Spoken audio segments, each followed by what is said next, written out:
You think Common Ground is worth a buck? Consider leaving a tip at lptv.org. Lakeland Public Television presents Common Ground, brought to you by the Minnesota Arts and Cultural Heritage Fund.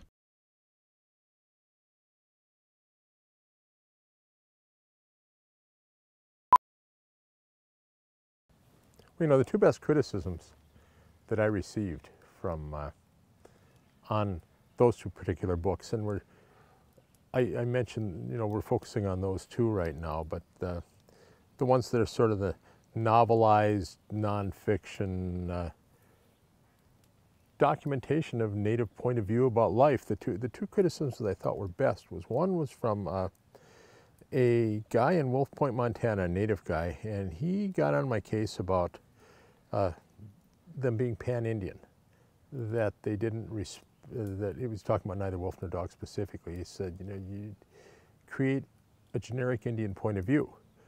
And we wrote back and forth. He's a poet and a thoughtful man, and I said, you know, I'm trying to lead people in to hear them, to have them see things like the difference between freedom and honor, the difference between land and property, have it come through and be articulated by a Native person.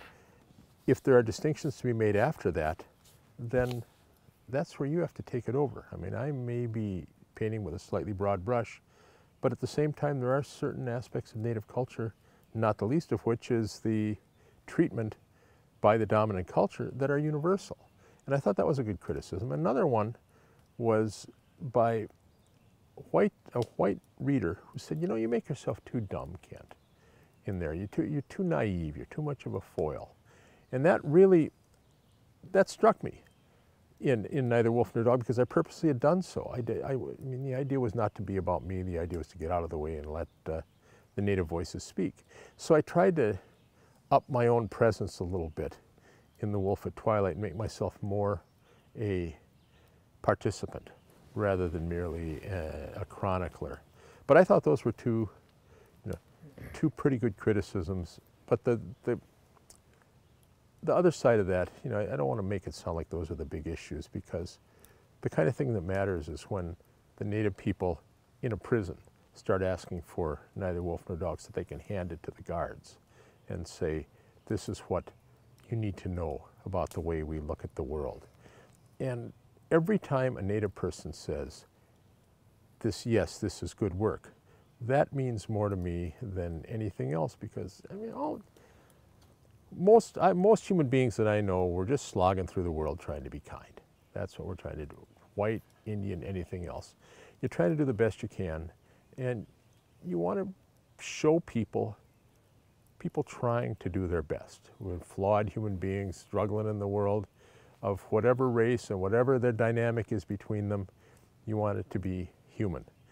And that's what I think I've probably done pretty well in those books. I've made them feel, I put human beings out there, and I don't want myself to be a foil any more than I want the Native people to be a foil, but it should be human beings talking to human beings. And when that works, then, you know, that's all we can ask about any sort of interaction. So they've been a joy to do, and a joy to see what the responses are. Mm-hmm. Well, I really enjoyed The Wolf at Twilight. I thought that was really touching, mm-hmm. like emotionally moving. So, well, and I'll tell you what, one of the things that was interesting about that book is I'm real wary of the New Agers. I mean, I understand the spiritual hunger, and Martin and I were talking about this earlier. I understand the spiritual hunger of the non-Native person for Native spirituality, but the New Agers would get a hold of that book and say, oh, this Dan is so wonderful, this Dan is so wise, oh, what great cultures they have.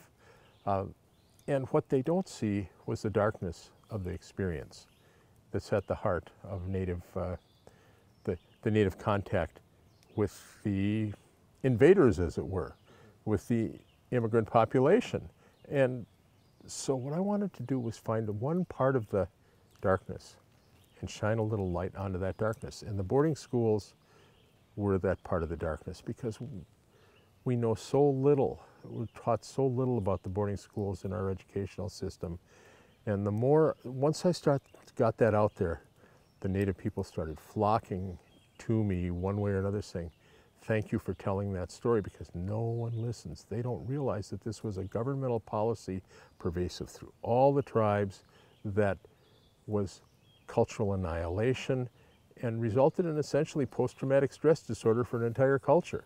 And what we need to do is have people see that our language was taken from us, our culture was taken from us, we were made ashamed of who we were made ashamed of our language, we were made ashamed of every aspect of our lives, and what's left for us now?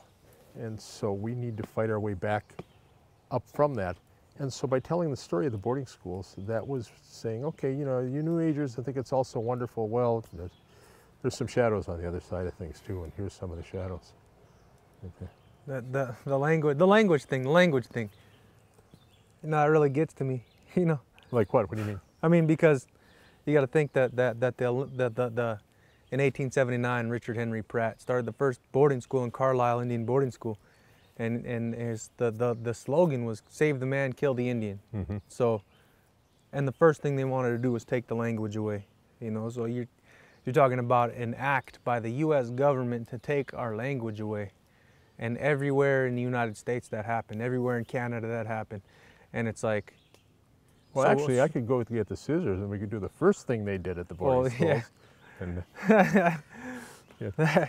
But it's I think about those things, and it's like now I see Rosetta Stone is coming out with these endangered language programs, and they're putting languages on Rosetta Stone, and there's tribes that have money to do that, and it costs about $1 million to put a language on there. And then I look at other things, and I'm like, well, the casinos in America have created 553,000 jobs last year for Americans, most of which went to non-natives, just because of their locations and other stuff. And so they paid $5.5 billion in federal taxes to the U.S. government, and I'm thinking there's about 3 million natives across the country. So per capita, we're really, with the IHS programs and the health care and all these organizations, the BIA government, there's boarding schools that are still in effect that are, of course, people go there by choice now, but all this funding and all this jobs that are being created, I'm thinking there's a job for about every native. There's probably, every 2 or 3 natives, there's probably a job being created, for America. Mm-hmm. So the per capita there, what we bring to America is a big, that's big. And people don't realize that. We stereotype as lazy, drunk Indian, so that right there is like, well, okay, well, we're the largest, per capita, one of the largest contributors to the economy, and they're taxing us, just on the casinos alone, 5.5 billion. It's like, why don't they take that money and earmark it and give, we have 563 federally recognized tribes.